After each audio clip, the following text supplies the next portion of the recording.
Mahfud MD klaim mayoritas masyarakat Papua sepakat pemekaran, Philip minta datanya dibuka ke publik.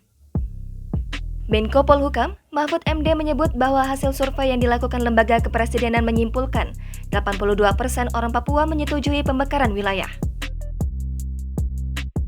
Terkait pernyataan Mahfud MD tersebut, anggota DPR RI Philip Wamafma memberikan tanggapan.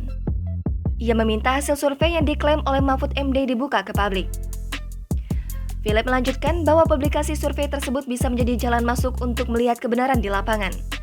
Apalagi menurutnya, pro kontra pemekaran sudah terlihat jelas di masyarakat. Jika hasil survei tersebut terkesan dibuat-buat setelah penetapan RUU pemekaran wilayah. Berkaitan dengan itu, Philip juga berpandangan bahwa pemerintah sedang membangun legitimasi terhadap upaya pemekaran di tanah Papua. Padahal menurutnya, upaya menyerap aspirasi secara down top sangat diperlukan. Senator Papua Barat ini mengungkapkan bahwa referendum mengenai pemekaran Papua sudah seharusnya dilakukan.